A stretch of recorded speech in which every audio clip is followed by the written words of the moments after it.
Productivity. Gladiator. I'm Brian Nelson Palmer. On this show, I talk about life balance and personal, practical productivity skills. And in this episode, we're dissecting a winning elevator pitch. And on the show with me today is Chris Westfall. Now, Chris, you've written a book on this topic. We're about to talk about elevator pitches. So for those people, for you who might not be familiar with Chris, talk about your experience and what's your cred with elevator pitches? Well, you know, when somebody says, tell me a little bit about yourself, the way that you answer that question is called an elevator pitch or an elevator speech. And by the way, I want to say thanks for having me here. When it comes to elevator pitches or elevator speeches, it's really a way to introduce a person or a product like you see on Shark Tank or an idea. Oh. And a few years back, I was actually recognized, Brian, as the U.S. National Elevator Pitch Champion. Oh, and stop. Yeah. What does that mean? Does that mean you and a bunch of other people competed, a bunch of elevator pitch nerds, and then all of a sudden you got a trophy? What is that? What happened? It's true. There were 40 of us in an elevator. It was what happened was there was a national contest, and it was opened up to see who had the best 2-minute speech in the country. And you could speak about anything. And so I entered into this contest, and you had to record a video, gain votes on social media. And I went through the experience. And when the voting came through, I actually came in second place in the voting. And an entrepreneur from Atlanta actually won. Okay. But the folks that put this contest together watched all of the videos, and they reached out to me and they said, Chris, listen, we've watched all of the videos. You're second place in the voting, but first place in the competition. You are the National Elevator Pitch Champion. And that recognition was, Brian, that was what changed everything for me. And from that place, I said, well, what am I going to do? Okay, I could rest on my laurels of this odd sort of award that nobody seems to understand, or I could turn this into something of value. I could take what I've been given and the recognition that I've received and see what I might be able to do for others. So looking in the direction of service, I turned this award into a consulting practice, a coaching business, as well as multiple books that I've written that always carry this thread or this theme of how do you create not just the elevator pitch that matters, but the conversation that matters. Yeah. Oh, totally. And I got to tell you, Chris, I have been so excited to talk with you about this topic specifically because especially with my show and, we talk the crowd and the people that I like to talk to on this show are definitely employees and frontline supervisors and middle managers and those folks. And I think often people think about elevator pitches as something they use on Shark Tank, but this is something that actually applies like every day consistently. You can use it all of the time. So before we dive into that topic though, one thing that I wanted to ask, I love asking guests this. And so I want to ask you too, there's a lot of people who bill themselves as experts on different types of things. And so there's certainly other people who might have written books or blog posts or whatever about elevator pitches. So what would you say makes you different from the other folks who put themselves out as some sort of expert on elevator pitches? It's probably the results of my clients that I would point to. I mean, if anyone comes to you and says, I'm a coach and I have an expertise, I'm a self-appointed guru, or whatever it is that they're going to say, what you have to look at is not what they're doing, what they're saying, or what they're publishing. You have to look at what their clients are doing. Okay. And over the years, I've been super fortunate, Brian. I've worked with some really, really bright and talented entrepreneurs, as well as people who are in the corporate game, who are looking to move forward, who are looking to create conversations that matter so that they can, create promotions, create greater impact, et cetera, et cetera.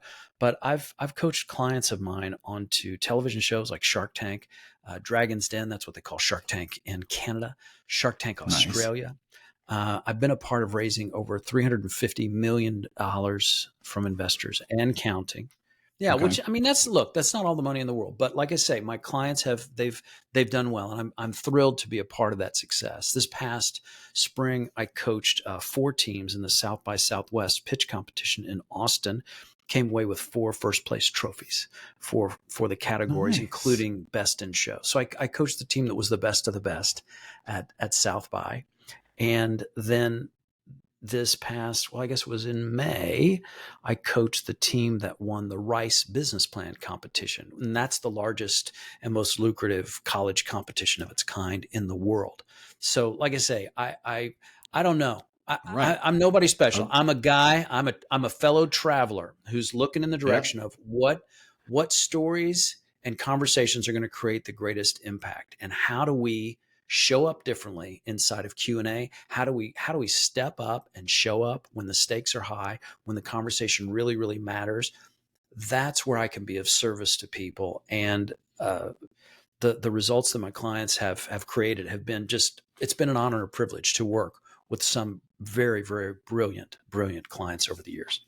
Gosh. Well, after that intro, now I'm dying to know what you have to say. So let's talk about it. Chris, talk about, so first of all, first and foremost, please dissect with us. What makes a good elevator pitch? And by the way, I should back up for a second.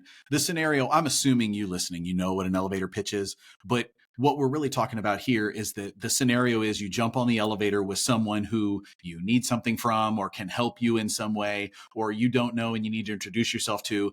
And the idea is you just have the time when you're on the elevator from when you start to when you get off on their floor, when they get off or you get off the elevator, you have that, call it 30 seconds to 2 minutes, whatever that very short time frame is, to communicate what you need to communicate and get the result that you're hoping to get. So when we're talking about elevator pitch, that's how I'm approaching it. Is that when you discuss elevator pitches, does that track with what you were thinking, Chris? It is. That's, Brian, what you're kind of describing is the construct or the way that we traditionally think of an elevator pitch. But the thing that really is useful, if you want to turn the elevator pitch from a construct into something that's a powerful career tool, is to look at it not as a pitch, but as a conversation. And so Nice. if you, right, because look, if we're in this mythical elevator, we've got, what do we have? 30 seconds to, and Right. that kind of pressure, nobody works well with a gun to their head. Nobody works Yeah. well under pressure. And if you're, and if you go, well, I got to bust this out in 30 seconds. I've got to tell this person my life story from birth up till yesterday, or, and you'll end up shotgunning ideas. And what really helps is to understand that the elevator pitch, it's not a pitch, Brian. It's a conversation. It's a conversation. Nice. And just because somebody gets off the elevator doesn't mean that the conversation ends. So what this means is a couple of things. First of all, if you want to know if you've got a great elevator pitch, it's not judged by what you say or how fast you say it or how much information you can dump in a certain time frame. It's about what your listener does when you're done. It's about finding a path to these 3 words. Tell me more. In some form or fashion, tell me more. This idea that what you have said is interesting, it is compelling, it's intriguing. And if you watch Shark Tank, you see that the folks that are successful, they create in that initial pitch something that makes the shark say, tell me more. And and that's the other thing that we can observe from Shark Tank is that all of those pitches are won and lost in Q&A. They're won and lost in a conversation, not in some rehearsed speech, right? Yeah. So people think there's just some misconceptions around the elevator pitch. They think it's short, so I got to just show up and throw up. How much can I dump into this quick? No, that's not what it's about. It's about slowing down, being deliberate, and choosing the words that are going to help you most, so that you can create that tell me more. Because nobody wants to be pitched, but everybody's interested in a conversation. Everybody's interested in having a dialogue around value or innovation. And that's as true for entrepreneurs as it is for folks who are in management, who are leading teams, who are trying to make an impact in their careers. Your success starts with your story. And that's really the framing that I think is most valuable. I love what you said about that it does take some of the pressure off when you think about it more as a conversation and less as the high stress pitch. So I like that a lot. And I'm also thinking about I personally like being a podcast host, and I used to be a radio DJ and a radio show host, and in all of those, I'm very used to asking questions, and I like asking questions. And one of the things I've noticed is sometimes if you start with a question, my normal MO in a normal situation would be to ask them a question. But when you're in an elevator pitch situation, if you ask them a question and they're long-winded, they're going to get off on their floor, and you will not have accomplished whatever it is. So dissect a little bit about, okay, there is something to, it's not just a conversation. Like there's a little, dissect a little bit about what do you recommend for folks when they're looking at, okay, how do you initiate or do a good elevator pitch? Well, when you think about it, an elevator pitch, or let's just boil it down, let's simplify it. A conversation is Okay. really a word problem. And what I mean by that is it's not about, Okay. Learning how to speak English, but it is about choosing the words that are going to help you most. And also, as we know from math back in the day, the way that you set up the word problem is what helps you to Okay. succeed at it. So All when right. you think about this conversation that you want to have, this pitch, this idea that you want to move forward, what is it that you can say that is going to be of greatest service? And I'll say that again, service to the person right in front of you. Because an elevator pitch that is self-serving, Okay. self-absorbed, self-conscious, Yeah. you see where I'm going with that? Yeah. That's not the approach. And that I advocate, because walking into some pitch situation saying, I did this and I do that and I can make this happen and it's like, well, bravo, good for you. Is this a superhero story? Are we just going to listen and hear about your accomplishments? Or what is it that people are really listening for? What are they really looking for? It's the same thing that people are looking for in this podcast. They're looking for service. They're looking for ideas that they can take and turn into action. And if that is the way that you set up the word problem of your elevator pitch, and just to reiterate, take your eyes off the timer. Don't feel like it has to be one thing or the next thing before you get to the 33rd floor, or whatever it is, whatever Yeah. obligations you're putting on it. Step back from that and give yourself permission to be of service. And if I may, Brian, I'm going to refer back to something that you said, because it's absolutely brilliant. I'm sure we're going to have a verbal fist fight a little bit later, but for right now, I'm going to tell you what you said was absolutely brilliant. Start with a question. Start with a question. And there's some people that, they want to play 20 questions. They're like, well, what would it mean to you if, and you're like, come on, that's not 20 questions, but a rhetorical question can be really, really useful to get people thinking, to get people to consider what it is that you're going to share. And I advocate pointing people in the direction of the thing that makes a really, really good pitch. And if you think about it, a successful pitch, and this is terrible English, I apologize in advance, but this is the best I got. A good pitch is a series of yeses. In other words, you see what I mean? It's a series of agreements. And of course, no is sometimes a detour on the road to yes, but So a good pitch is a series of yeses. We're talking about that, some of that concept. And I mean, I worked in sales for a bit. And so, the concept of getting people to start saying yes, because that keeps the momentum going. So they get into the habit of saying yes. So when you said rhetorical questions, you're asking questions that will most likely have a responsive yes, so that it doesn't lead. Is that kind of what you're driving at? It leads to then when you make or like when you have a potential solution, they're already going, yes, I have these problems. I see your solution. Or tell me more. Correct. You're on the right track. Oh, look at that. You see? You're quick. You're pretty quick. See, tell me more. You got me going already, Chris. I love it. All right. Yeah. Well, you're demonstrating something that's really interesting, is that if that question comes from a place of sincere curiosity, that's where you want to start. You're not playing a game of gotcha. You're not trying to come in and say something like, if I said you had a great body, would you hold it against me? Come on. That's Chris, have you ever tried that line? Have you really? Be honest. Have you? No, okay. No. Where did you get that from? Where did you get that? I've listened to a lot of bad pitches. Okay. But You Okay. don't want to play. You don't want to play a game of gotcha. You want to Right. look, and it's not just about some sort of verbal manipulation where you're like, well, if I ask them this question, then they'll do this, and I can get them to and you're trying to be like a puppet master pulling strings on people. Yeah. Start with a question that looks in the direction of something that's universal, something that's relatable, something that all God's children, no matter which God they worship, all God's children know to be true. What is something that is that universal yes? And I can give you an example. I mean, one quick example would be, doesn't it seem like we all want a sense of family and belonging? Sure. And you go, and look, you may hear that and you go, boy, that sounds a little form family and belonging. I wouldn't say it that way. Well, good. I'm just showing this is how it comes Right. across for me. What do I know? That's the Take way it these works in ideas your and head. make them your own. Right. Take these ideas and make them your own. But Yeah. this idea, we all want a sense of family and belonging.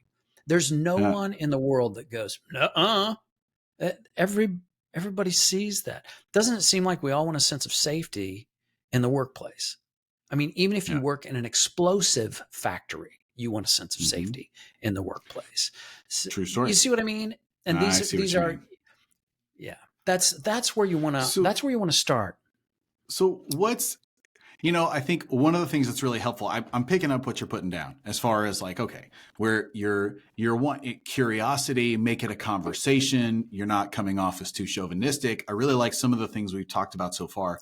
And for me, it's always helpful to have sort of examples. So I've got a couple of fun scenarios that I kind of want to ask you, okay, what would you say, or what's Okay. your advice in this scenario? But the first one, tell us a real story of, I'm kind of curious on what is the best elevator pitch you've ever been involved in or a part of? What comes to mind if I ask that? Well, I was really thrilled with what I saw at the Rice Business Plan competition this year.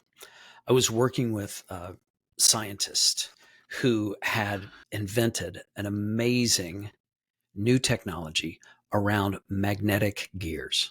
Magnetic Oh, gears, and you know how like gears, when they have teeth and cogs, and when they torque too far, those teeth can break, and then you've got that's how your transmission's busted. That's a real right. problem. Well, with magnetic gears, they're magnets, so nothing ever touches. They're frictionless. Oh, okay. And this technology is super slick, and NASA is all over it, because not only are these magnetic gears, they not only do they have higher reliability, but they're also lighter weight. So think about lunar modules, think about spacecraft. I mean, all kinds of things that NASA is just super excited about this technology. And so I met this scientist, and absolutely brilliant. I mean, Brian, I can't even begin to tell you how bright this guy is. Yeah. And but like a lot of really smart people, he had a challenge of simplifying this story, and he wanted to go into the details and why wouldn't he? Because he's a scientist. That's what he looks into. And Yeah. maybe there's people out there, maybe you're listening to this and you're thinking, well, yeah, my job is based on details too, and my credibility comes from the details. Well, I'm here to tell you that credibility in a pitch comes from relatability.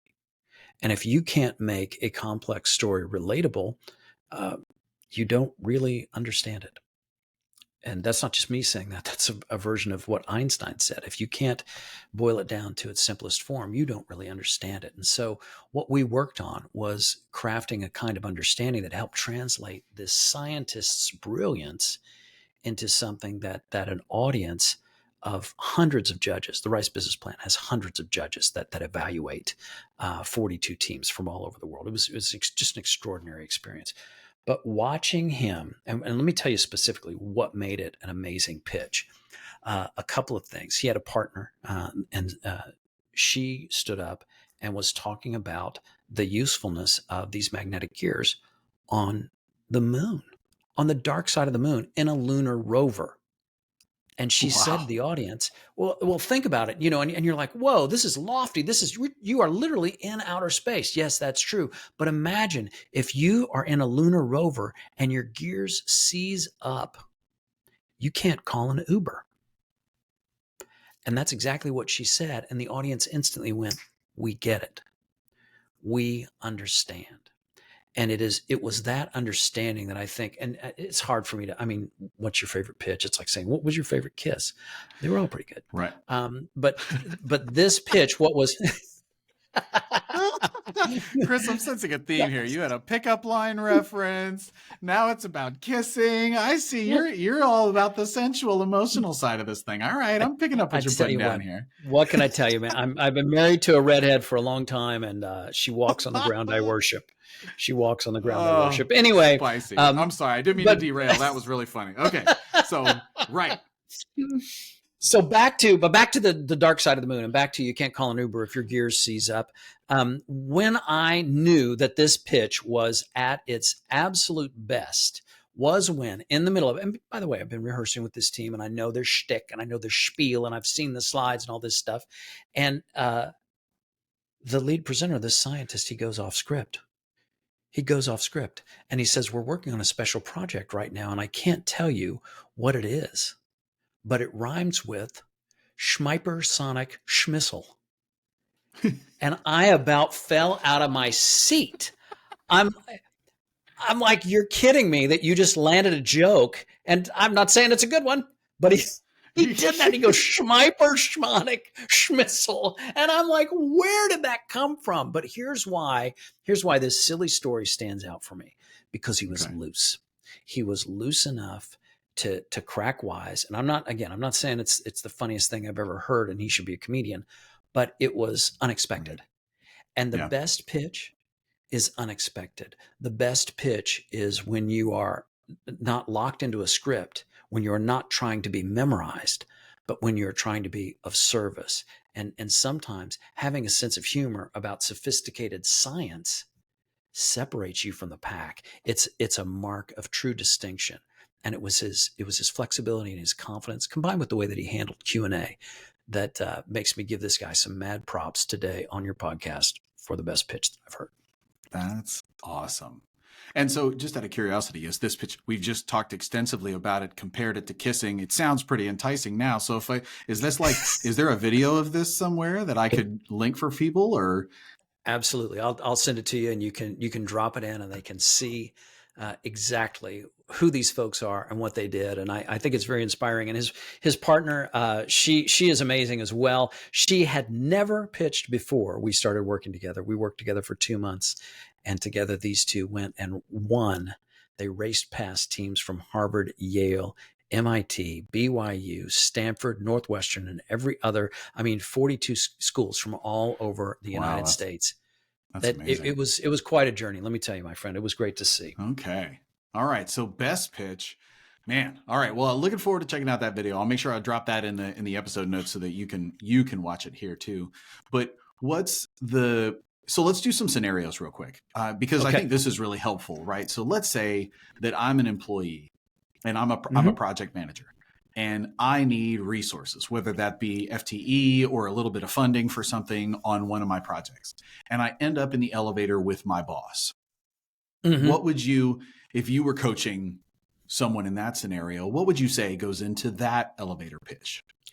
First thing I'd ask him is, what is something that your boss knows absolutely to be true? Not a matter of faith or belief, not a matter of geography or educational experience. What is it that your boss knows to be true with a capital T? And something that shows up for me in that direction, just to kind of give you an example and take from concepts to reality, because that's what you're going for. You need resources to generate revenue. Okay. Period. And I don't know if there's somebody out there that's hearing that and going, I'd like to argue with that guy about that. But how do you generate revenues with that? Right. It's the simple saying, you have to spend money to make money. Right.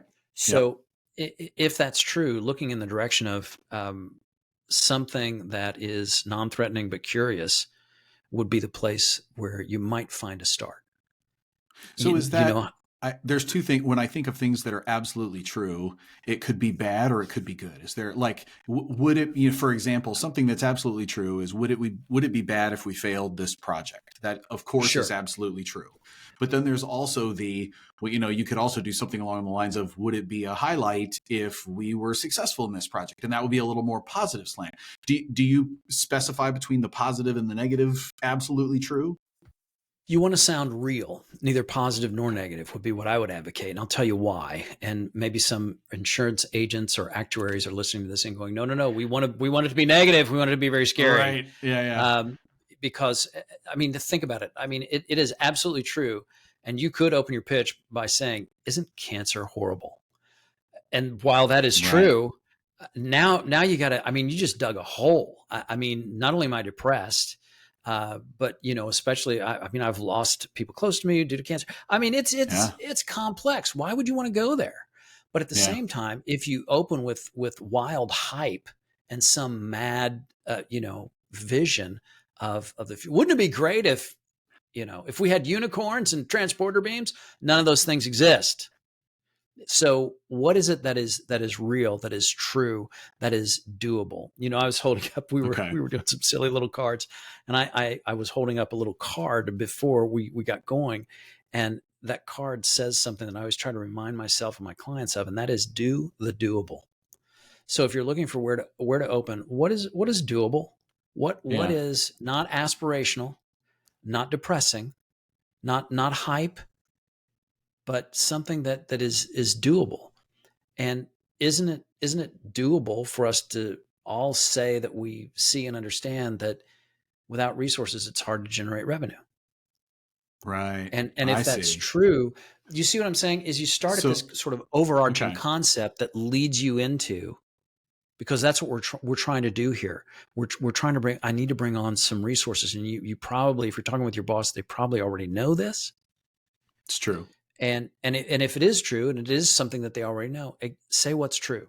The most powerful pitch is the one that is it is the most honest thing that you can say. Honest and true. If you say what honest and true, it has honest to be. And true. No hype. Yeah. Right. Honest and true and doable, like you said. Yeah. Correct. Okay. Why doable? Because it's easy to say yes to. Okay. So you lead with that, something honest and true and doable, and they're going to say yes. And then what? That's the hope, that you find that first yes. And then what you're looking for is something that is one of these four things. Something that is unexpected, surprising, innovative, or counterintuitive. And counterintuitive means it doesn't work the way that you think it's going to. So, and you go, why are you saying this, Chris? Why does it have to be unexpected and counterintuitive or innovative or surprising? And the answer is because this is what in some circles you might call a hook. It's something that draws people into your story. It's something that you have not heard before. And it might be something like saying, one of the things that we haven't discussed, boss, is the possibility of bringing on temporary workers for 30 to 60 days. And I know you're probably thinking that the cost of that is outrageous because of the fees, but I've negotiated a special deal and I want to tell you about it. For example, you see where I'm going with that? It's that we didn't see this coming, and it's not you didn't see this coming. Gotcha. You're an idiot. Right. Nope. That's not it. It's there's something new on the horizon. There's something that's unexpected, something that's surprising like a birthday present, not like a tsunami or an earthquake, but something that is surprising and desirable and doable. That makes people say, "Tell me more." So it sounds like it's a question that they're going to agree with, and then it's some sort of statement of fact that they already know, combined with some new information that will make them say, "Tell me more." How am I doing 100%, so far? 100%. You're on it. That is the elevator pitch system. That's what you're describing. That's what I've crafted. That's what I share with companies and entrepreneurs, and for people that are looking to create new results in their careers. I write about it in Forbes. That's the conversation that matters. That conversation that starts with something that we all know. We use what is known to get to what's new. And that's the path. That's the path. Now, does that change if, let's say, instead of my boss, who's the one that I directly report to, but now it's my boss's boss, I happen to be in the elevator with the person above my boss. Is the approach the same, or how does it differ? The way that it differs starts with the way that you approach the word problem. It's what story are you telling yourself before you start telling your story about your boss's boss? Do you Okay. think that your boss's boss walks on water? Do you think that your boss's boss flies in a Okay. spaceship or Yeah. has power over time and space because they can hire and fire employees? Right. Again, look at the story that you are telling yourself. Okay. And one of the things that I think that I have seen that is so powerful is the ability to just be very real. When my client was on Shark Tank season 12, a guy named Aaron Powell, you can look him up. I'll give you that link too. You could watch Okay. him get into a verbal fist fight with Barbara Corcoran where she takes him downtown. Quite frankly, Oh. Oh my yeah, gosh. Now I have to it's a watch. I'll rough give you match. the link. Yeah, Don't worry if you're listening. I'll give you yeah, the yeah. link. Okay. I'll send it to you and you Cool. can see. Aaron, his We got company's this. named Bunch Bikes. Anyway, so Aaron Powell though was Barbara Corcoran was coming after him, and he had some debt on his balance sheet that she didn't like it, and she wanted to explain why. And instead of falling into a story about Barbara Corcoran's vast accomplishments, there are many, just like all the sharks, and falling into this trap of like, well, I can't speak to her because she's, oh my God, she's Barbara Corcoran and I'm on TV and da, da, da. I mean, you can hear all the mental chatter that must have been going through his mind. And if you watch the clip, you'll see he's nervous. He's nervous like anybody would be. But in the midst of the nerves, what he does is he gets real and he talks to Barbara about why he made the decisions that he did, why the debt was created, and what it was all about. And he stepped towards the truth of his story, not some made up story about who Barbara Corcoran is or was on that show. And it's the same thing when we go to talk to our bosses. If you're talking to someone 2 levels, you're doing a skip level meeting, that sort of thing, just look at the story. How can you see this person as someone who's real? And I'm not Yeah. saying you walk into their office and go, "Hey bro, how's it hanging?" I'm not saying that. Right. Uh, Yep. right? I'm not Yep. saying drop all sense of decorum or chain of command. But at the same time, when we see one another's humanity, our pitch gets stronger, our conversation Okay. gets more compelling. And just remember that because someone is older than you or younger than you or smarter than you or dumber than you or whatever than you or less whatever than you, none of those comparisons matter. Where are we the same? We're the same in our emotions at what we want. Look in the direction of those universal things. We all want safety. We all want a sense of belonging. We all understand that you have to spend money to make money. Yeah. What are those universal themes that exist outside of title or education or income level? That's where your pitch gets powerful. Absolutely.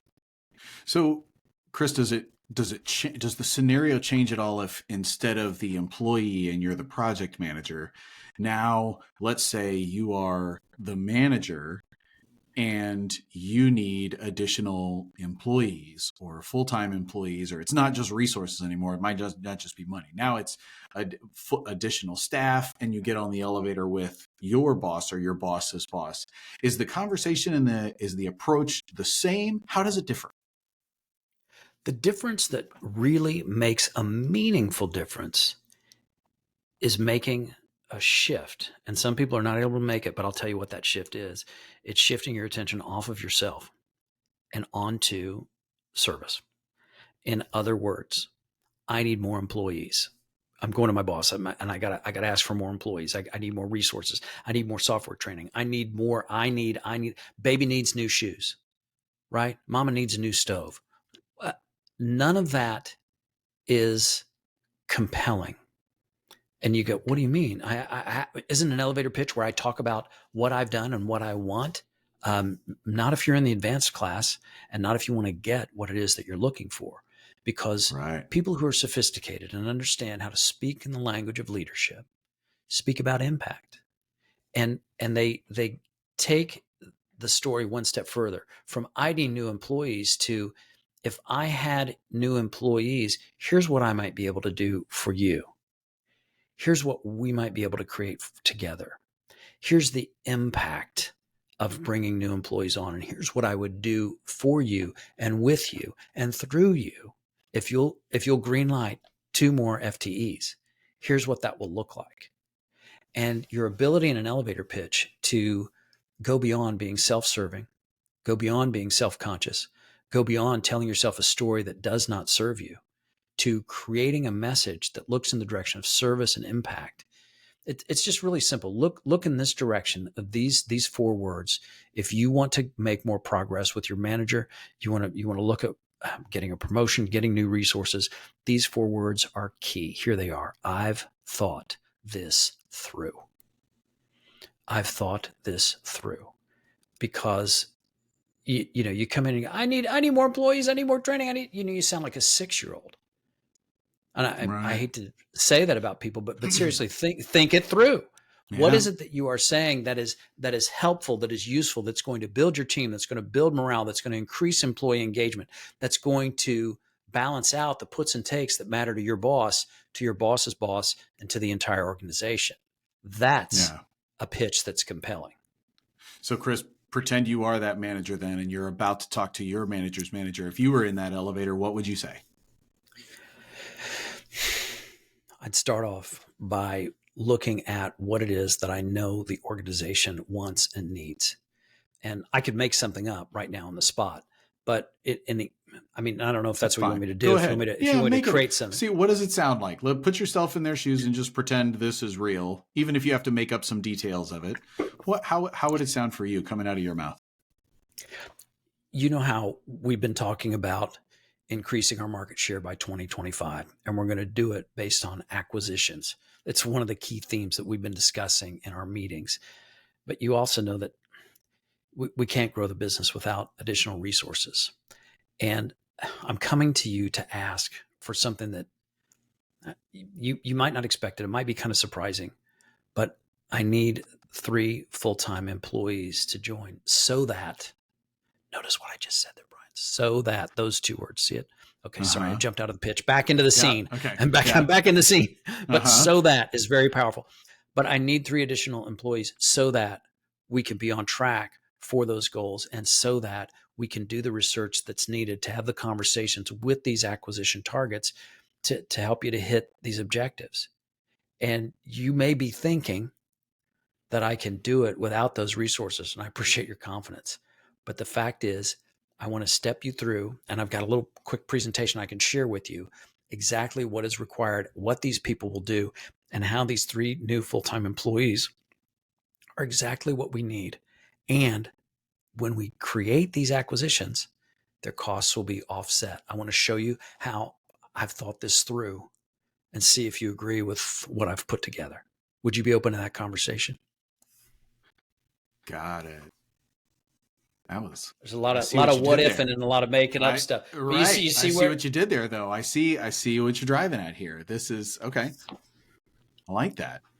So you started with what you knew. You started with something that was you knew to be true, and you stated a situation, a fact that they would also know to be true as well. Kind of state the problem that you both know, and then offer some new information and a solution. Just enough information to get them to say, "Tell me more." Or it's at the end, ask them if they'd be willing to hear more, even if they don't say, "Tell me more." Can I share more later? Start a conversation. Correct. You've nailed it. And notice that I didn't say, and I've got a 47 slide deck that I want to step you through, plus a 200-page white paper that I need you to read. You know, yes, totally. Could I take your blood as well? I mean, it's just right. No, you don't want to build a bridge too far. The best elevator pitch is not a barrage or a shotgun approach where we dive deeply into the details. The best elevator pitch, in many cases, is about permission. Giving yourself permission not to be intimidated by your boss's boss, right? Giving yourself permission to be a human being, talking to another human being, and giving yourself permission to recognize that you don't have to tell your entire life story from birth up till yesterday in 30 seconds. Nobody can do that. Do the doable. What is it that you can achieve? You can get somebody to say, yeah, I'd be curious to know more. Let's have a conversation. Yeah. So, Chris, I want to pose, and I'm happy to share this with you listening too. I had a scenario come up for me personally where I did not hit a home run with my elevator pitch, but I also didn't fail either.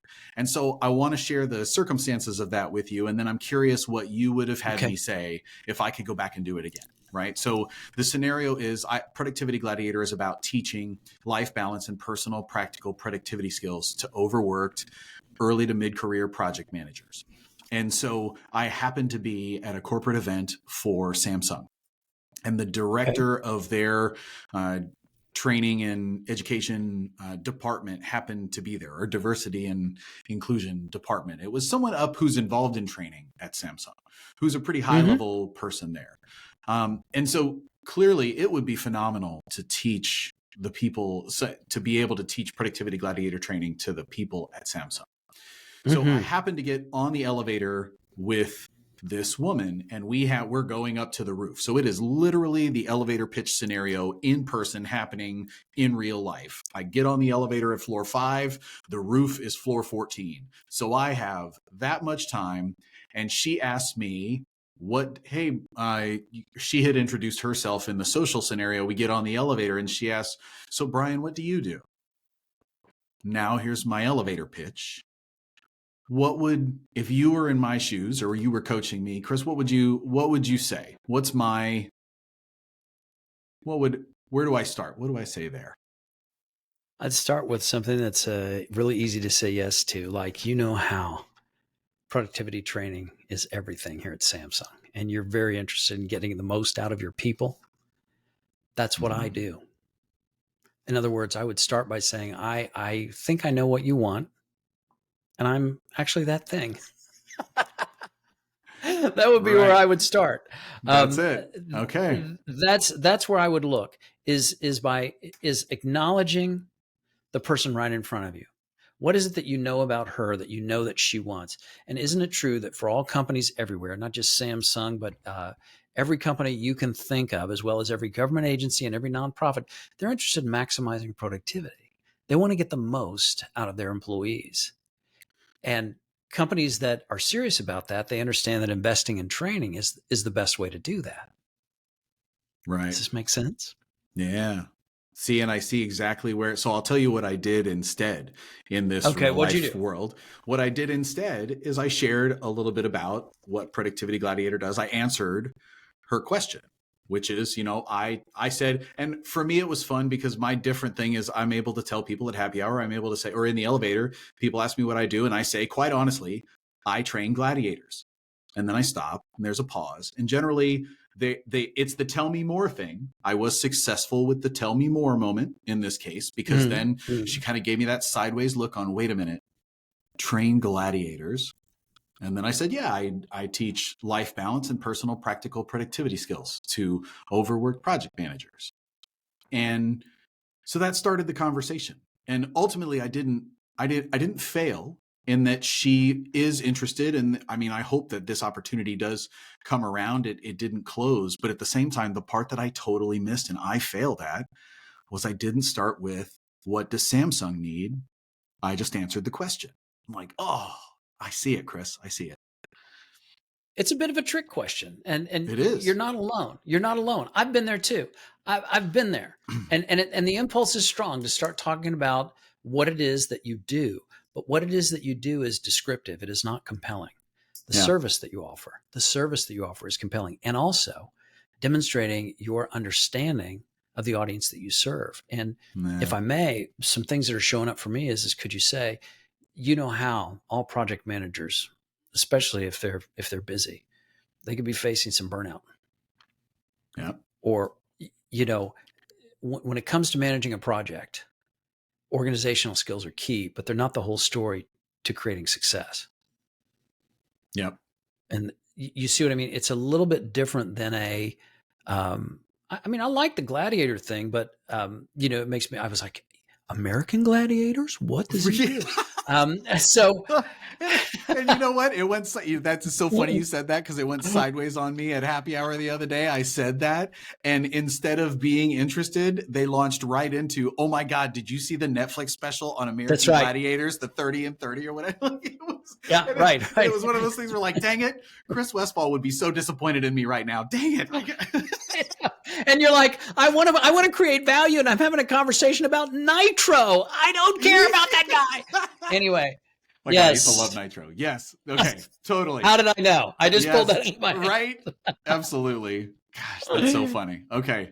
Well, that Yeah, that is hugely you don't helpful, want to Chris. derail yourself. Yeah. Well, thank Yeah. you. Thank you. I hope that it does help you. And here's the good news. If I can say this to you as well, that Yeah. conversation's not over, my friend. That Yep. conversation's not over. It's just begun. So just remember that. You can Yep. restart the conversation anytime. No guarantees that people will hit you back, but you can restart that No. conversation. Totally. Yeah. Yeah. Absolutely. And that you bring up a really good point there, which is if you flub your elevator pitch in the elevator and they aren't interested in knowing more, do you, when you follow up with them or you two try to have that conversation again, how does that start? Is it similar approach? Do you have any thoughts on that if you fail your first elevator pitch and you're trying to follow up with that person? The question that I would ask before you reach back out is what could make this easier as you face into reaching back out? Mm-hmm. Rather than looking at scripts, strategies, and techniques, what's the most honest thing that you can say? What's a yes? What's a win that you could get? What is something that you could say or share that would be a yes? And that would be where I would look and just because it's so easy to get lost in your headspace and in your thinking of what does this need to be and what's the verbal jujitsu move? Do I do attack pattern Delta 9 follow up 63 movie? Go. Uh-huh. And that's not the approach. It's about being real. And again, back to the story that I told about the guy who gave that terrific pitch. What was great about it was that he was real and he was loose enough to be real and to go off script. And Yeah. what is it I got it. that you can say to the person that you met that would restart that dialogue? And if you go, I don't know, I don't know, I need somebody's script. I need somebody to tell me what to. I would just say, hold on, wait, Okay. settle down, let your thinking slow down a little bit. That's one of the things I share with my clients. Slow down. You gotta Yeah. slow down to go fast. You gotta slow down to accelerate your results and Yeah. let that conversation unfold. We all know how to have conversations. If we're sincerely curious, if we're Yeah. if we're trying to be manipulative, then we're looking for scripts and tactics and verbal gotchas. Right. Yeah. That's not a Yeah. relationship. That's not a Yeah. relationship. Yeah. Yeah. Does Get that it. help? Absolutely. Chris, and I'm curious, how did you get into this? Like, clearly you've spent a lot of time on this, and I know you mentioned back in the beginning, you talked about how you ended up you won this competition as the best, elevator pitch. But what was it for you that even pulled you into that competition in the first place? How did you fail at an elevator pitch and you wanted to figure it Yes. out? How did it happen for you? I failed miserably at an elevator pitch, and Okay. it was an absolute disaster. And I was working with folks at the time. I was a career coach at a university, and I was working with folks at the time on their elevator pitches. In other words, how do you show up in the interview and create new results and all that kind of thing. So Yeah. what led me to the contest was simply curiosity to see if I could change the conversation. And so that was what made me curious. But yeah, I'll never forget it. I gave a terrible elevator pitch. I was ashamed. I was embarrassed. I crashed and burned. I mean, I can tell you what happened if you want to know. With an intro Um, like that, you're not going to tell us? Come on, Chris, you're a romantic. You well, got to you got to finish the yeah. story here. Come on. All right. Come on, Brian's show and confess your sins. All right, here we are. Uh, oof. uh, So I was going back to school to get a graduate degree, and they had an icebreaker to have everybody in the room stand up and say, "What was your last full time job before you came into this program, this graduate school?"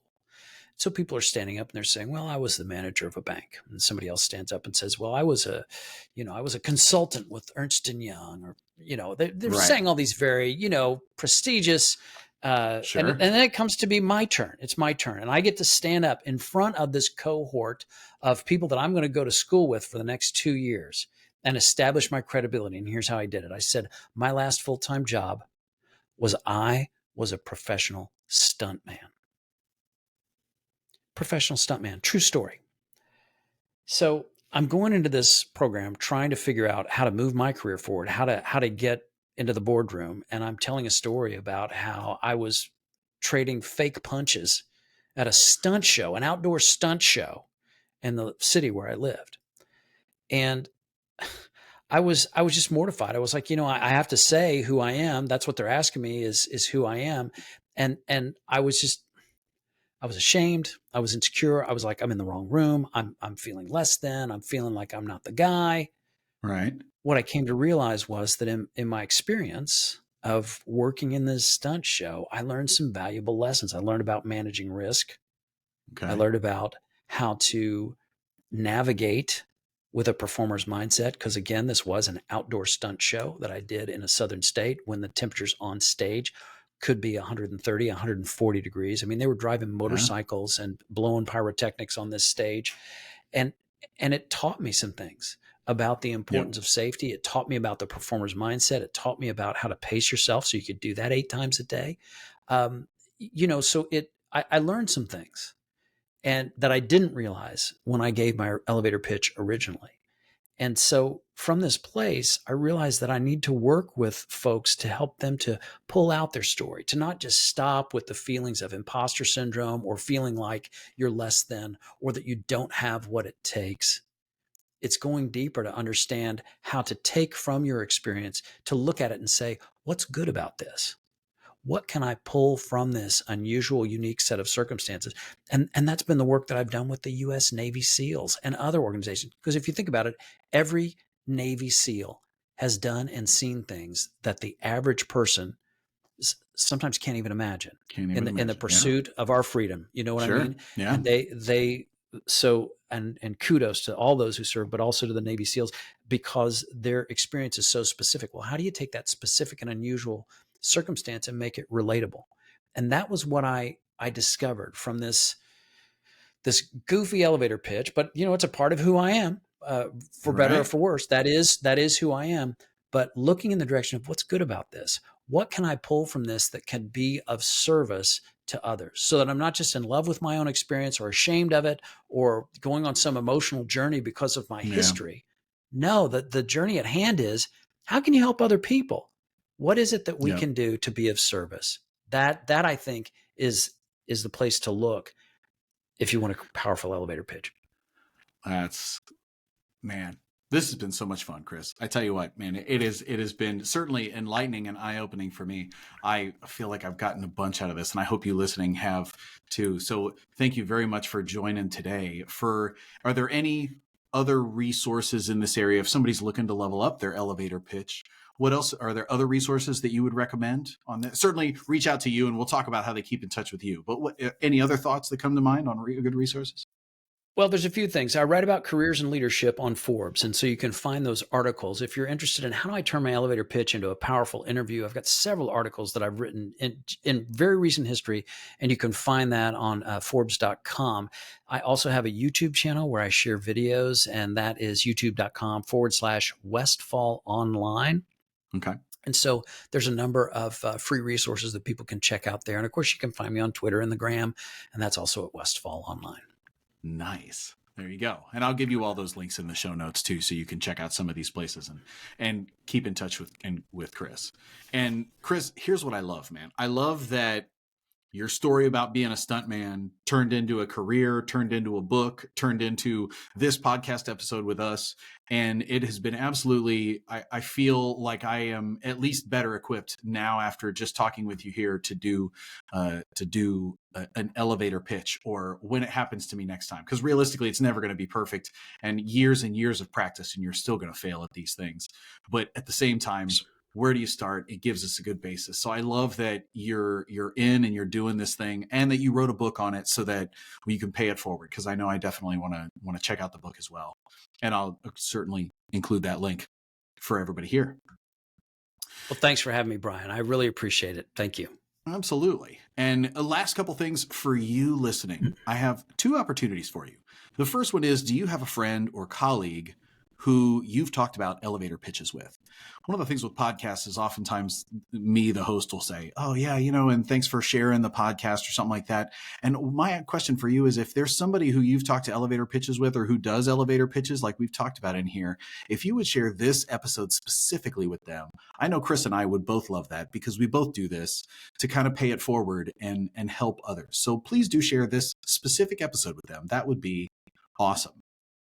And thanks so much for checking out the episode and subscribing. I have special events and knowledge that I share in my email list. So I would certainly, if you're not a part of my email list, productivitygladiator.com, I would certainly love to have you as a part of that. But I love sharing Productivity Gladiator with you. And that's a wrap.